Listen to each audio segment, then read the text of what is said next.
Literatura infanto-juvenil, afeto e humanização. O vídeo se inicia com um vídeo institucional da Caixa Econômica Federal. Há pequenos vídeos que intercalam ao longo da narração.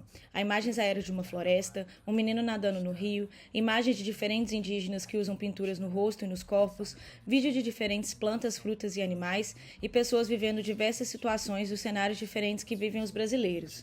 No canto inferior direito está a intérprete de Libras, que traduz simultaneamente tudo o que é falado.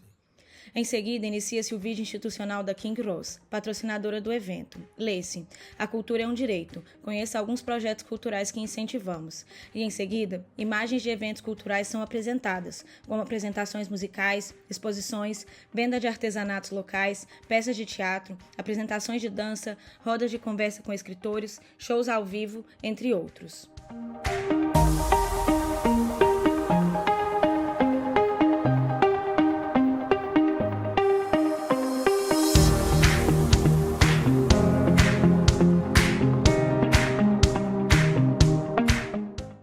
Teatro, música, dança, literatura, integração. Para nós, além de um direito a ser assegurado, a cultura é um caminho possível para o desenvolvimento.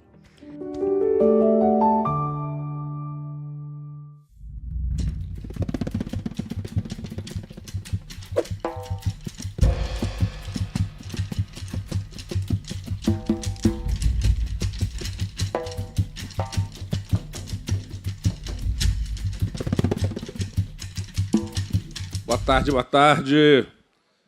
Bem-vindos aí. A roda de conversa acontece no Teatro Afonso Arinos. Um grande todo foi montado. Ele abriga as diversas cadeiras da plateia e ao fundo o palco, onde ocorre a roda de conversa. O palco possui uma longa mesa branca. Os convidados se assentam de trás dessa mesa. De frente ao lugar que cada um assenta, colado na mesa de frente para a plateia, há uma caixa transparente de acrílico que carrega os livros que cada um escreveu, bem como seus nomes. Ao fundo, compondo o cenário, há um todo grande em xadrez de tons vinho e azul escuro. À direita, há um grande banner em tons de roxo, verde e laranja, onde se lê Literatura, Encruzilhada e a Desumanização. À esquerda, há um grande telão que passa em seu canto inferior direito a intérprete de Libras, que traduz simultaneamente tudo o que é falado. E no alto, acima da mesa dos convidados, há uma grande faixa vermelha, cujo no canto direito lê-se Terceiro Fli Paracatu. Da esquerda para a direita, a primeira pessoa sentada é Léo Cunha, um homem branco de cabelos curtos, castanhos e liso. Ele traja a camisa de mangas curtas preta estampada em branco. Usa óculos retangulares de aro transparente e leva no pescoço o crachá dos participantes do evento. A segunda pessoa sentada é Madu Costa, uma mulher negra de cabelos curtos, cacheados, que estão envoltos em uma faixa laranja. Ela traja blusa branca estampada de colorido e usa óculos redondos de aro transparente. Leva no pescoço o crachá dos participantes do evento.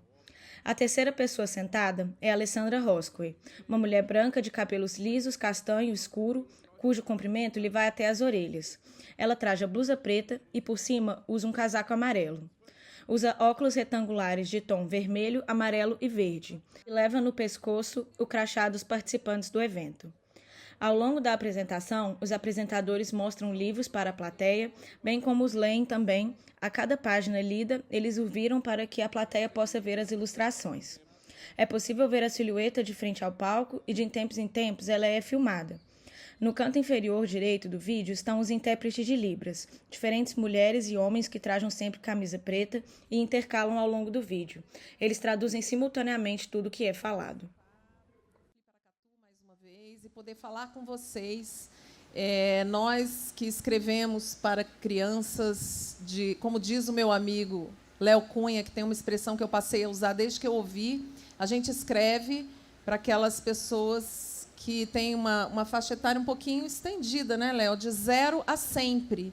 Essa frase eu roubei do Léo, porque a gente tem isso também, né? A gente rouba um do outro. E poder falar com vocês sobre esse fazer, né, da literatura para a infância, que não é só para quem está na infância nesse momento, né? A gente carrega as nossas crianças com a gente a vida inteira e poder falar com verdade sobre todos os assuntos que nos tocam, que nos emocionam, é sempre muito bom. E a gente fala também com essas crianças que a gente carrega. Eu vou até fazer uma coisa diferente, Léo. Eu vou falar um pouquinho do processo, né, do que a gente traz como prazer, o deleite da leitura, de encontrar os temas, né, que a gente encontra, e dessa seriedade da gente trazer também para dentro de um livro pensado para a infância uma experimentação estética, mais até do que simplesmente uma ferramenta pedagógica. Claro que o livro tem que estar na escola e a gente bota a mão para o céu bota a mão para o céu o fato do livro estar na escola, porque muitas vezes é na escola que a criança tem o primeiro contato com o livro, né? Nem todas as famílias têm livros em casa, nem todas as infâncias são iguais, né? As infâncias são plurais. Por isso até a gente usa o termo infâncias, porque um menino na beira do rio, ele tem uma infância muito diferente daquele na cidade grande, daquele que vive numa fazenda, que corre solto. E a gente poder cuidar desse objeto também, né, que é o livro ilustrado, que ele traz outras perspectivas, outros olhares para emocionar aquele leitor. E aquele leitor, como bem definiu o Léo, que tem de 0 a sempre, né, que não tem 10 anos, que não tem faixa etária. E eu fui instigada, fui trazida para a literatura pelo um pedido da minha filha mais velha na beira da cama, que pediu uma história que fosse só nossa. E foi assim que nasceu o primeiro livro, Menina que Pescava Estrelas. E, a partir daí, eu comecei a trazer mesmo coisas do cotidiano. Então, quem aqui já me ouviu falando outras vezes, o jacaré bilé, que nasce quando meu filho cai num prato de sopa e a moça que me ajudava a cuidar dele usa um termo que, em Minas, significa uma coisa, no Ceará significa outra. Então, essa riqueza também da nossa cultura. E tudo isso eu fui trazendo, né, para dentro dos livros. Eu tive um clube de bebês leitores durante 6 anos, e nesse clube, fazendo uma escuta. O que era o clube? Era uma mala com, a princípio, ele começou com 30 títulos selecionados de livros para que a gente pudesse ler. Toda terça-feira, a gente chegava na creche, na hora de buscar as crianças, sentava com aquela mala, as crianças escolhiam, lia ali no chão e levavam o livro para casa só para ler e trazer na outra terça.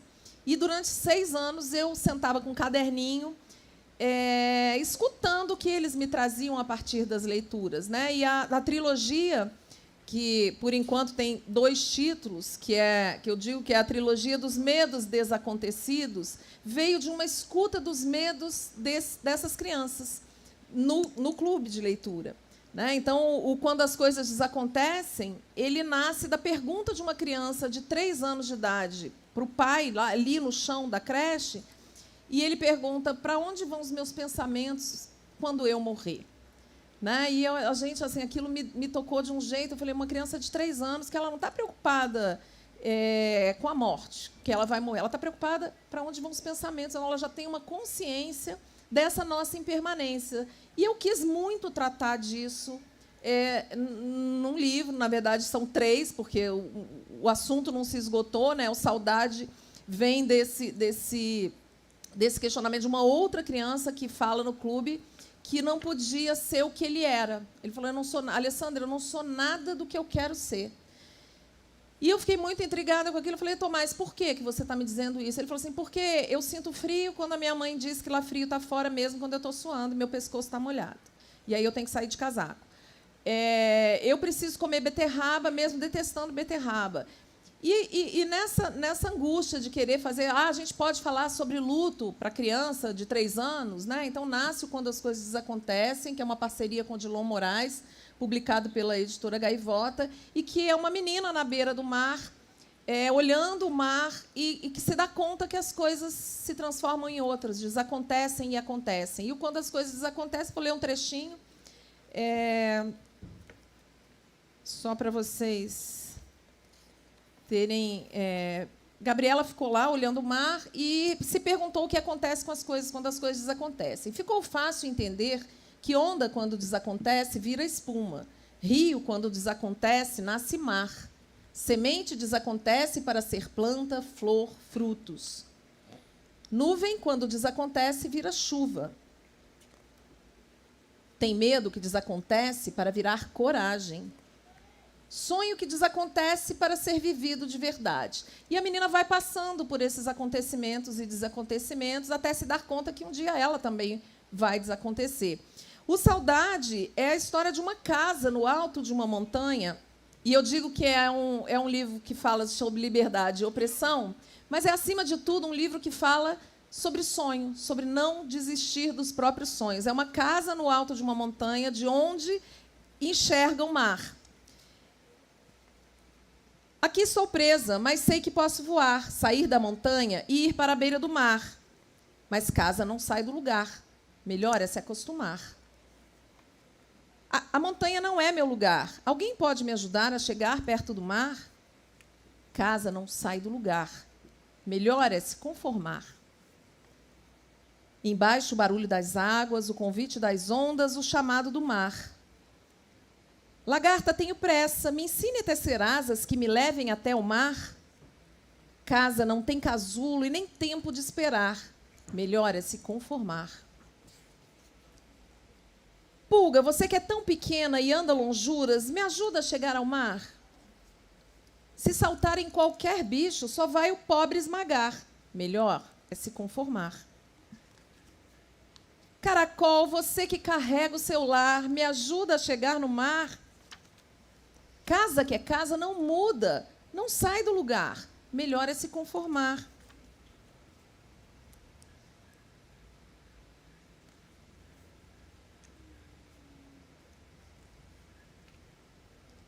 Naquela noite, finalmente encontrou o seu lugar.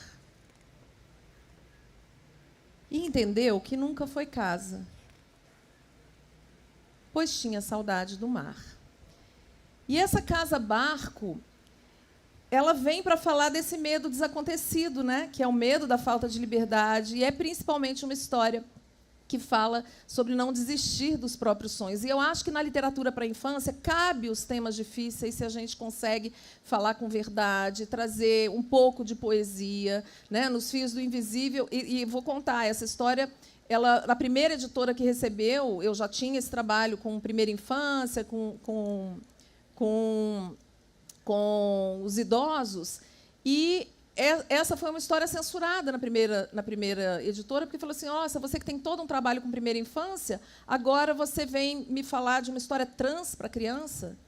E eu fiquei muito assustada com aquilo, porque era uma história sobre liberdade e opressão, não nesse sentido de gênero, mas onde aquela editora viu o problema, eu enxerguei potência, né? E a censura vem de situações que a gente precisa combater o tempo inteiro. Então, eu acho que a literatura para a infância é o lugar onde a gente pode tudo, desde que a gente tenha bom senso.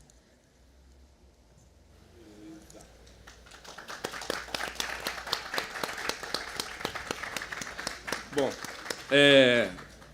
nós estabelecemos aqui a ordem alfabética, então eu não vou chamar o Tino agora, que ele chama Florentino. Não vou fazer essa maldade, não. Eu vou agora, eu com a gente letra tem L. amigo para essas coisas, entendeu?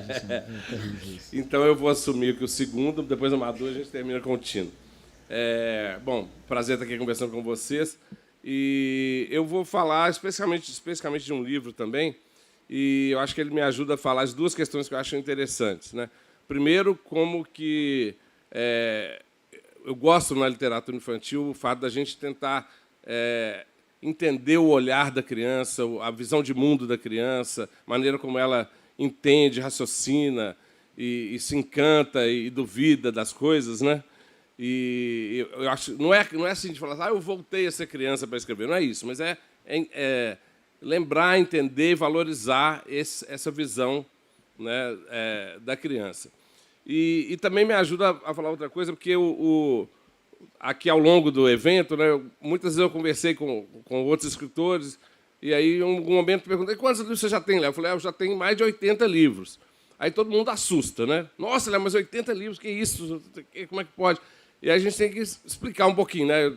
Eu já tenho 32 anos de carreira, né? Então são desde 93, né, 80, mais ou menos 80 livros, que dá uma média de 2 livros, 2, 3 livros por ano, que no nosso universo é bem normal, assim, são livros curtos, né? E então a gente faz 2, 3, às vezes até 4 livros no ano, e sem ser uma coisa absurda.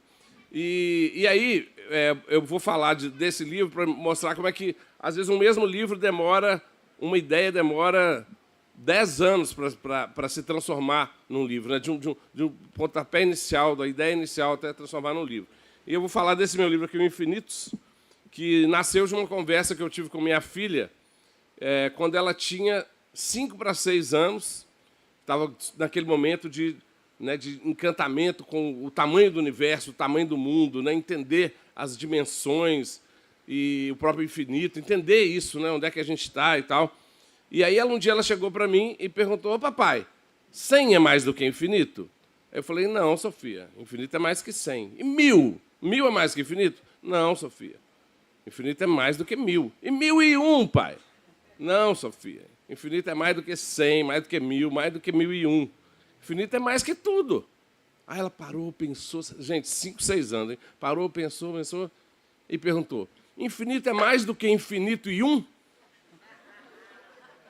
E aí me deu esse nó na cabeça, né, gente? É uma pergunta irrespondível, né? Nem o pessoal da física quântica consegue responder se infinito é mais do que infinito e um, né? E aí aquele diálogo me ficou assim, isso pode dar uma história, né? Isso aqui merece ser contado, compartilhado, igual estou contando aqui para vocês, mas não é ainda uma história, não é ainda um livro, né? Eu preciso de encontrar como contar essa história. E eu fiquei anos com aquilo na cabeça, até que em 2015 para 2016, 10 anos depois desse diálogo, eu estava conversando com um grande amigo meu, o Maurício Guilherme, que agora também virou escritor de literatura infantil. Eu fico trazendo todo mundo para a literatura infantil. Esse era jornalista, puxei. Vários ex-alunos, puxei também. E o Maurício, ele chegou para mim e falou assim um dia, do nada: "Ô, Léo, já te mostrei minha coleção de infinitos?" Aí eu falei: "O quê?" Ele: "Eu tenho uma coleção de infinitos." "Como assim?" Aí ele falou: "Não, toda vez que eu vejo o símbolo do infinito, aquele 8 deitado, né? Eu vejo assim numa nuvem, numa mangueira de jardim, num barbante, num fio de cabelo que faz a forma do infinito, ou numa tatuagem e tal, eu fotografo. Então eu tenho uma coleção de mais de 200 infinitos." E aí aí sabe quando aquelas duas ideias, assim, com 10 anos de distância, elas se ajuntam e dão uma luz, né? Eu falei: "Pronto, já sei como contar aquela história." E aí eu criei a história da Mari, que é uma menina cuja avó tem uma tatuagem de infinito. Tenho ainda 7 minutos. Então vamos lá. Vou ler para vocês, tá? Infinitos que chama. A avó da Mari...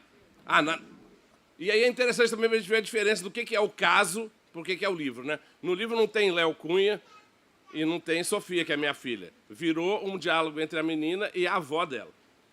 A avó da Mari tinha um desenho engraçado no pescoço. Parecia o número 8 deitado. Não. Parecia um biscoito crocante. Não. Uma cobra enrolada engolindo o próprio rabo. Mari amava a avó até não poder mais. Adorava os olhos negros da avó, que afastavam o medo da noite, do escuro e dos monstros. Adorava os vestidos estampados da avó, que misturavam tantas cores, povos e continentes. Adorava as histórias da avó, cheias de mistério, magia e até um pouquinho de espanto, que também faz bem. Mari adorava tudo que era da avó. Então, é claro, adorou também a tatuagem que se escondia debaixo da cachoeira branquinha do cabelo da avó. Só faltava descobrir o significado daquele desenho. Curiosa como ninguém, Mari não descansou enquanto não perguntou: "Vó, o que é esse desenho?" "Ah, querida", a avó respondeu num sorriso, "é um símbolo que eu acho lindo, o símbolo do infinito."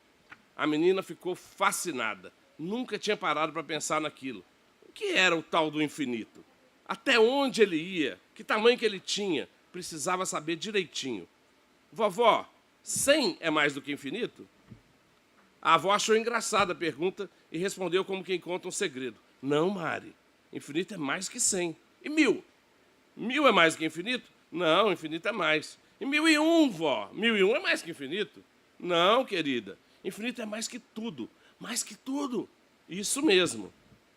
Mari parou, pensou um tantinho e desafiou. Infinito é mais do que infinito e um? A avó regalou aqueles olhos negros e soltou uma gargalhada. Infinito e um. Agora você me pegou. A partir daquele dia, Mari começou a procurar infinitos. Nos livros, nas roupas, nos muros. Encontrou infinitos de vidro, de pano, plástico e metal, em forma de chaveiro, pintado em caneca, estampado em camisetas. E de tanto caçar infinitos, não é que o infinito começou a encontrar Mari também? Quando ela menos esperava, aquelas curvas apareciam, assim por acaso, na mangueira do quintal, no barbante usado, até na espuma do banho. Quando não dava para guardar o infinito, Mari fotografava para sua coleção de infinitos. E sempre mostrava para a avó. Um dia... Vamos lá. Um dia... Para que eu fui contar essa história? Meu pai morreu esse ano, eu estou muito emotivo, não devia ter escolhido essa história, mas escolhi. Um dia, Mari quis mostrar um lindo infinito que tinha encontrado nas nuvens, mas a avó já não estava em casa. O tempo passou, a coleção de infinitos da Mari só aumentou, assim como a saudade.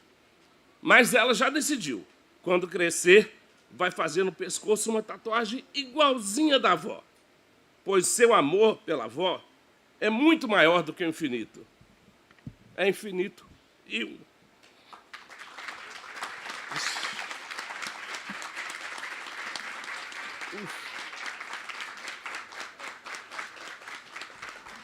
Obrigado. Eu sabia que eu ia chorar, porque eu sempre choro com essa história, mas assim... Aproveita que ainda tem 2 minutos aí e conta uma história aí do Arapa, por favor. A gente merece uma história do Arapa. 2 minutinhos. Meu pai era uma figura muito divertida, muito peça rara, e achava que as coisas mais absurdas eram possíveis, assim, né? Ele vivia no mundo só dele, era médico, da ciência e tudo, mas ele achava que as coisas mais absurdas eram possíveis nesse mundo, assim. Ele vivia no mundo que a gente chamava de mundo de Arapa. O nome dele era Eunápio, mas ele tinha um apelido de Arapa. Então ele vivia no mundo de Arapa. Um dia, por exemplo, eu cheguei na casa dele, ele morava num sítio, assim, com a minha mãe. Eu chego lá, aí a Rita, que era a caseira, que trabalhava com eles há 20 anos, chegou e falou assim, seu pai e sua mãe brigaram a semana inteira. O que foi, Rita? Seu pai cismou que está criando um dinossauro no quintal. Aí eu falei, o quê, Rita? Né? Ela era uma pessoa, assim, meio da roça e tal, né? Falou, Rita, isso não é assim não, Rita, isso é impossível. O dinossauro está extinto há milhões de anos. Ela, e eu não sei? É seu pai que está falando. Vai lá conversar com ele. Aí eu fui, pai, que história é essa que está brigando com a mamãe a semana inteira? Rita, fofoqueira, não sei o quê e tal. Pai, não, ela falou que vocês estão brigando porque você falou que está criando um dinossauro no quintal? Não estou criando um dinossauro no quintal. É só um filhotinho de dinossauro. Pai, aí eu falei isso que eu falei com vocês. Pai, você é um cara da ciência, você é um médico, professor da faculdade de medicina, que vai achar que tem filhote de dinossauro? Não sei o que aconteceu, não sei se foi um milagre, uma mutação, mas vem cá ver. Aí me chamou, passou lá na horta, lá no finalzinho o pomar, amarrado numa árvore com a coleirinha, uma iguana. Pai, isso é uma iguana, pai. Nunca ouvi falar. Vem para mim o filhote de dinossauro. E até ele morrer agora, 3 meses atrás, insistia comigo que era um filhote de dinossauro e que eu tinha soltado o filhote de dinossauro dele, que eu ainda ia pagar por isso. Valeu, pai. 10 minutos na conta. Valeu, Tino, obrigado. Boa tarde. E aí, como é que a gente continua, né? Encruzilhada. Então, aqui no título, Trança a Trança. Olha aqui, no título do meu livro, Trança a Trança, não foi combinado, mas ao trançar a trança, o símbolo do infinito está trançado, ou traçado. Os dois. E aí, brigada, e cada vez mais vai chegando gente. Olha o poder da literatura, olha o poder do encontro, olha o poder da encruzilhada. Eu sempre é muita coisa, vou deixar por menos. Eu acredito que a encruzilhada é a escolha nós temos escolhas a fazer numa encruzilhada. Para começar a pensar na encruzilhada, porque ela pode ter zilhões de possibilidades de trilhas, as visíveis e as nem tão visíveis. Mas uma coisa é certa, a literatura vai nos possibilitar muitas encruzilhadas como caminhos. E tudo começa com a literatura infantil, com a literatura na barriga da mãe, o bebê ainda guardado naquela água quentinha. E o direito à literatura devia estar previsto nos direitos humanos, sabe? E se não está escrito, está inscrito. E a gente vai reinaugurando isso a cada história que a gente escreve. E é tão legal ouvir a Lê, ouvir o Léo e com certeza o Tino. Eu atino para isso? Porque quando ela fala do livro dos desacontecimentos, e ela fala das infâncias, do menino que vive perto do rio, que é diferente do menino que vive numa cidade de asfalto, cujas árvores caíram para que prédios fossem levantados, aí a gente pensa, é difícil, né? Quando é prédio. E aí, cadê meu livro? Venha cá, bebê. Esse livro, que ainda não foi lançado oficialmente, mas que foi cedido pela editora. Você pode tirar o plástico para mim, por gentileza, que minhas unhas não têm equipamento para isso. Tudo é mar. Tudo é mar. E aí eu fico pensando como que... Minas Gerais, não foi Tudo é Mar? É claro. Minas tem vários mares. E tem um mar de montanhas, tem um mar de brumas. Você quer mais? Tudo é mar. Tudo é mar. Tem mar quando você deságua nos seus olhos, assim como o Léo desagou, e é água salgada. Ali tudo é mar. Que lindo, mano. Entendeu? Mexe comigo não, filho.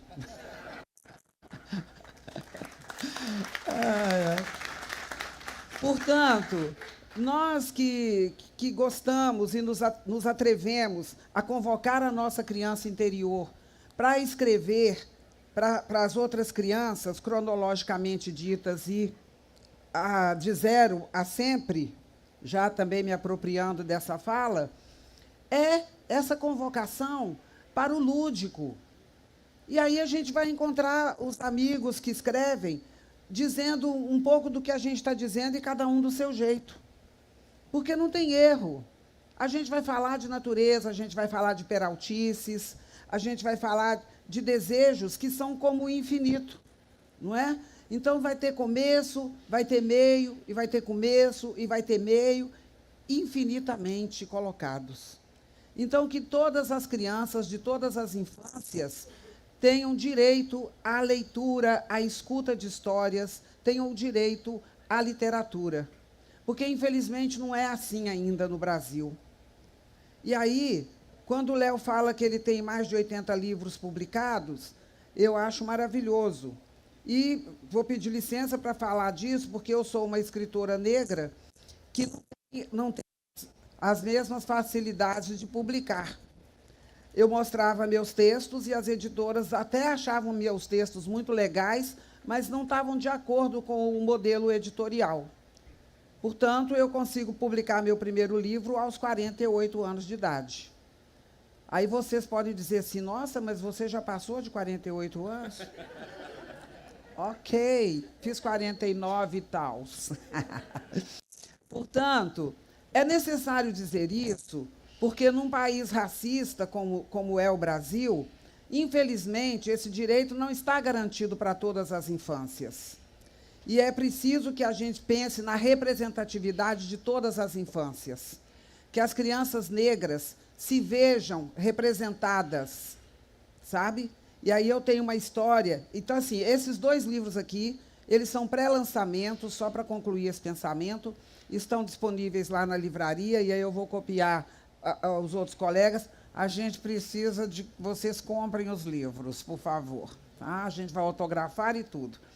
Portanto, essas infâncias negras que não se viram representadas durante décadas, agora estão sendo representadas.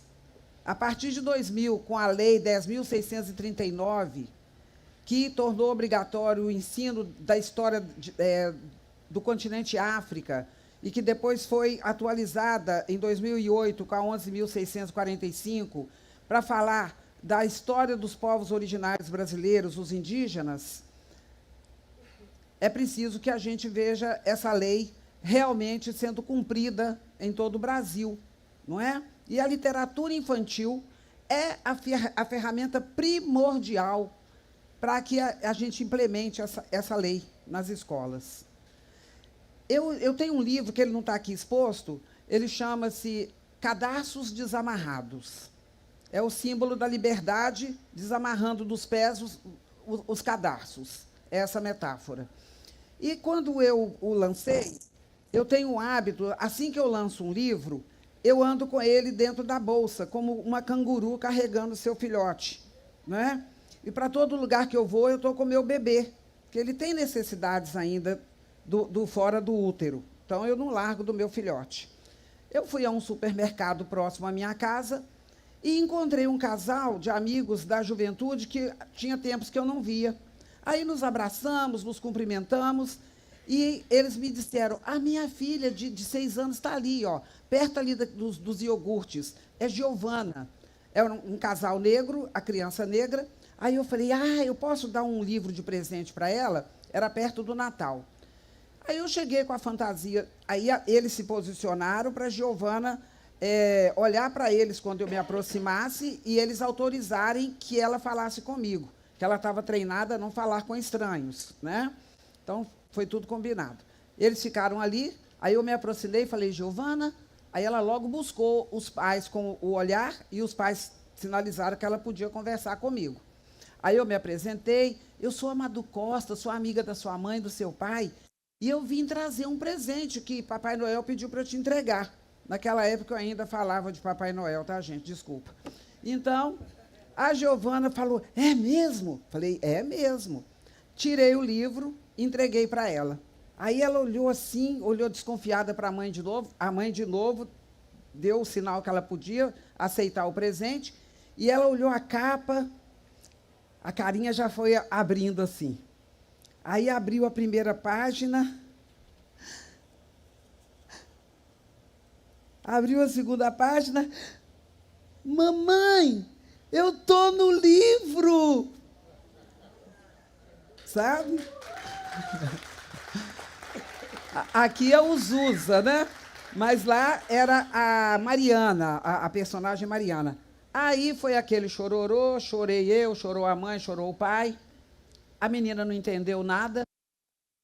Aí nós nos abraçamos ali, num abraço coletivo, e naquele dia eu pensei: é isso mesmo. A gente precisa continuar ocupando e preenchendo essa lacuna da não representatividade das crianças negras, das crianças indígenas, na literatura infantil. E por isso eu continuo escrevendo. Eu tenho só 2 minutos, então eu vou apresentar para vocês o meu segundo livro, que está em pré-venda, que é o Tudo é Mar. Eu falei do Trança Trança, que é a história de uma avó trançando o cabelo da sua neta, e essa neta sentada entre as pernas da avó. Gente, uma coisa belíssima e cheia de simbologias, porque o trançar do cabelo para o povo negro tem tanto significado, que é muito mais do que pentear um cabelo crespo ou anelado. É muito mais do que isso. Tem muitas analogias e metáforas por trás. E é a questão da ancestralidade. Não é a mãe que está trançando o cabelo, é a avó. E a menina está entre as pernas da avó. Mas é um livro infantil. Isso aí é papo de adulto, né? Mas dá para as crianças lerem sem problema. E esse aqui, Tudo é Mar. Tudo é Mar, com a ilustração Luxo Precioso, do Josias Marinho, conta a história do menino Mário, que mora perto do rio, mas ele quer ser mar. Por isso que eu digo que acaba que os temas têm confluência, têm sincronicidade. Então, eu vou ler só o comecinho, porque depois vocês compram e continuam a leitura. O menino vivia na beira do rio, mas era do mar. Mário sonhava ser rio e no mar desaguar. Ele queria saber do sal do mar. Ele queria saber do doce do rio. Ele perguntava pelo mar do outro lado de cá. O mar do lado de lá. Eu preciso dizer... Obrigada. Eu preciso dizer que Josias Marinho é um artista lá de Rondônia. Então, ele trouxe para a ilustração muitos elementos da sua região, o que é maravilhoso, esse diálogo do ilustrador com a autora. Ele ouvia os adultos falarem sobre ancestrais que vieram de longe, e sua curiosidade o inquietava. Mãe, de onde vieram os nossos ancestrais? Eles vieram do mar? A mãe olhava para o menino, ouvia suas perguntas e pensava na sua própria história. Querem saber mais? Leiam Tudo é Mar.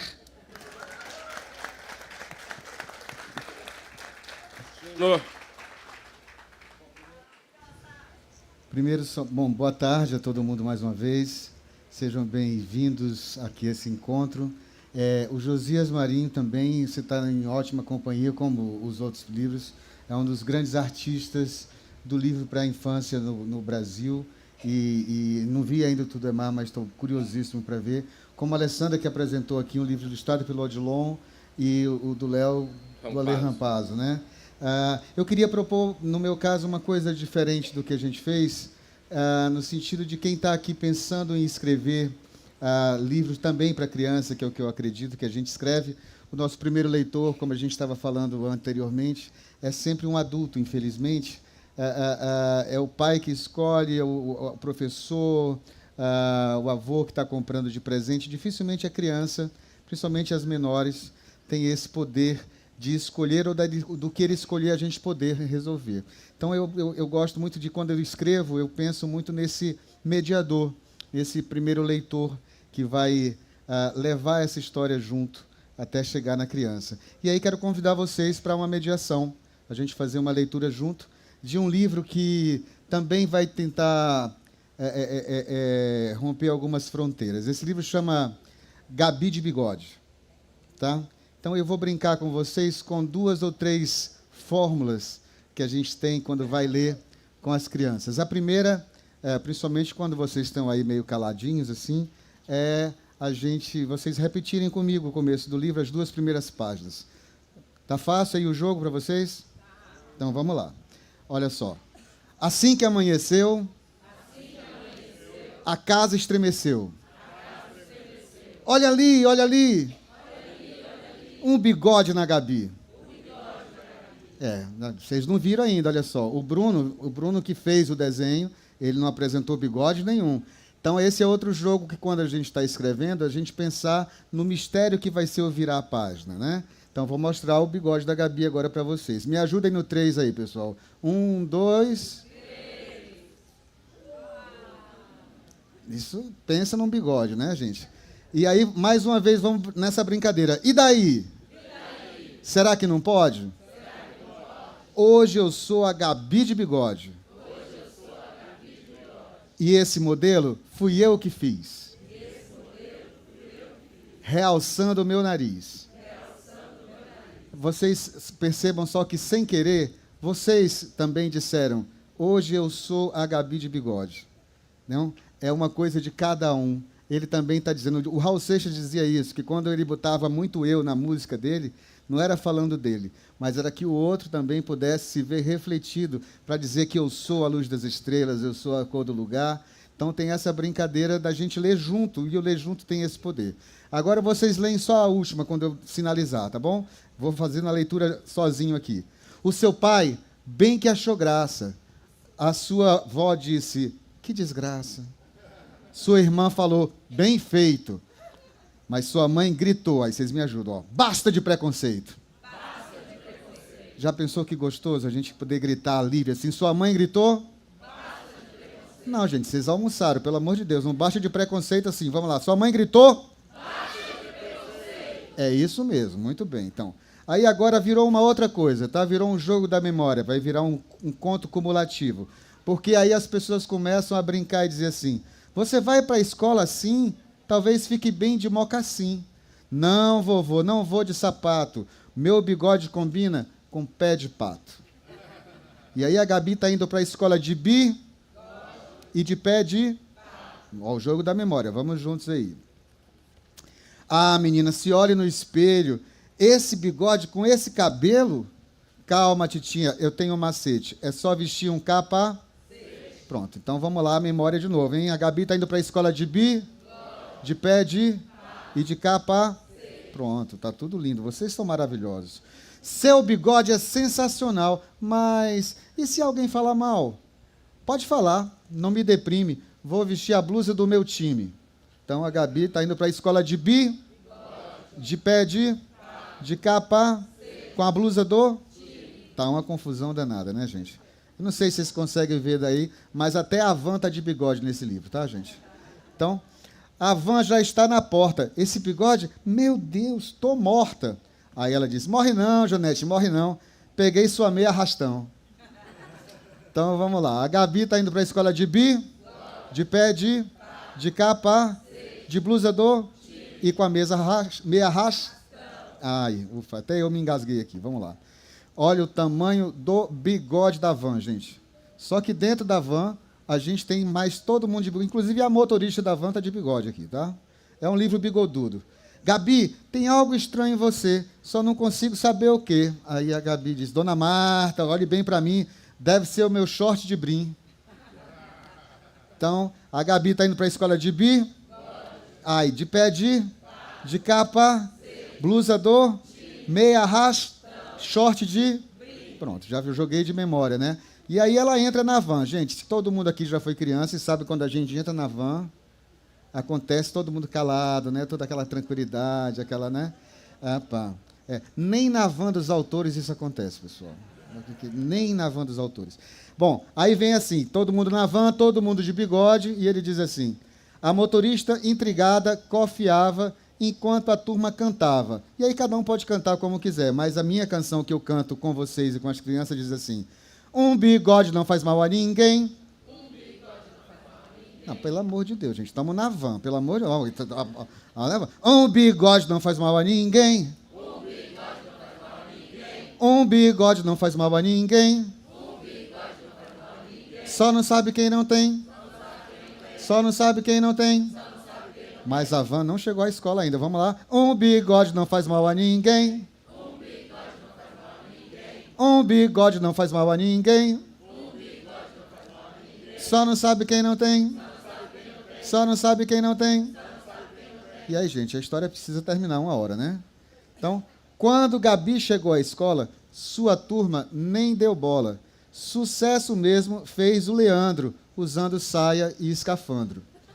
Ponto. Porque aqui na ilustração do Bruno Nunes, na frente da escola tem uma faixa dizendo Dia do Bigode. Né?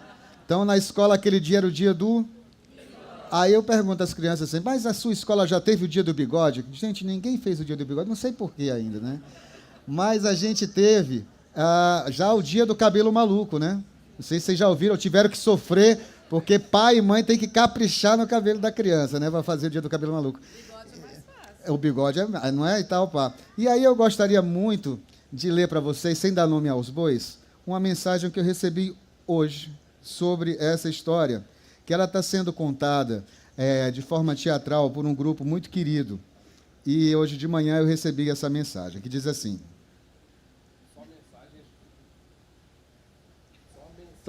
Posso ler a mensagem? Pode ler. Eu entendi quando ela passou com os 5 minutos. É uma mensagem. É 2 minutinhos só. Beleza. As meninas de uma escola agora, não vou dizer o lugar, dentro do festival Ranches, ficaram eufóricas com o uso dos bigodes adesivados. Quando ele termina de contar a história, ele chama as crianças e vai botando bigode nas crianças todas, né? E tal. E uma professora, com aquele nome adesivado que a gente coloca de 3 anos atrás para trás, uma professora aqui, né, tal, ficou chateada, para não dizer o que ele escreveu aqui. e foi falar com a diretora que aquilo não era certo, que ia dar problema com os pais. E a diretora disse, não tem a festa do cabelo maluco? Qual o problema com a festa do bigode? E a diretora veio me contar que as professoras estavam conversando entre si numa cidade em que 88% são pessoas que pensam que não pode ter a festa do bigode, para não dizer outra palavra que eles disseram aqui. Final de contas, as professoras de arte e educação física decidiram comprar o livro para desenvolver jogos. Porque futebol é para meninos e voleibol é para as meninas? Não. Elas se perguntaram depois da história. E aí ele termina dizendo assim, que alegria. Então, a gente, nessa brincadeira de romper fronteiras, de se rever nas histórias, a gente também pode brincar de bigode com as crianças, que não vai ter problema, sejam meninos, sejam meninas, e eu acho que essa é a história que trouxe para vocês.